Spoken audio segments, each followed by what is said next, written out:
अस्सलाम वालेकुम जी। मैं हवका बलोच तो तुसी अपना यूट्यूब चैनल देख रहे हो पिंडो मुंडा। अच्छा जनाब अली, एक बहुत ही अफसोसनाक और ये वीडियो ऐसी एक दो किरदार गलत और बदकारान बने दी वीडियो लैते आए हैं। यकीन करो भाई मेरे तो रोंगटे खड़े हो गए।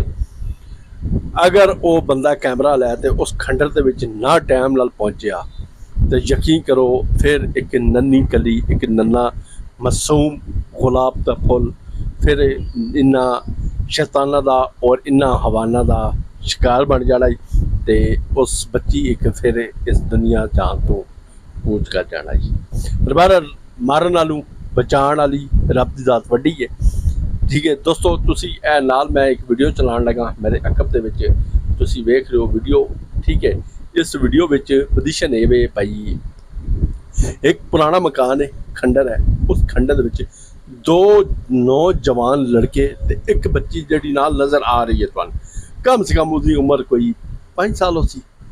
वो लै ते इस वीराने विच बैठे हुए।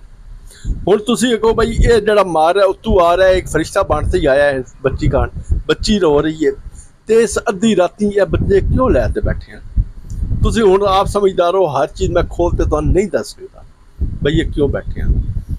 ये एक ऐसी जुर्म और ऐसा जुल्म करन लगियां जिहदे विच खुदा दी जात ने एक बंदे नूं फरिश्ता भेज छड़िया। यकीन करो इन्हां दी जम्मण ते अज इन्हां दी मां ही पछतावा करदी हो सी भाई इहो जी गंदी औलाद मैं पैदा की है, इहो जिहा फरौन मैं पैदा किए जिहड़े मासूम बच्चियां खाण लगे होण। खुदा दा भाई तुहाडे अगे रिक्वेस्ट है, अपनी नन्नियां कली अपने नन्हे बच्चों की खुद हिफाजत करो, किसी ते एतमाद ना करो, किसी का भरोसा ना करो। हमेशा अपने चो कोई ना कोई जालिम और मुनाफिक उठीदा है जिहड़ा जान पछाण वाला। मैं हर दी गल नहीं कर रहा, ठीक है, हर बंदा अपने ते उड़दी कोई गल ना लै ले। बहरहाल असीं तुहाडे कोल लैने इजाजत। अस्सलाम वालेकुम, अल्लाह हाफिज़।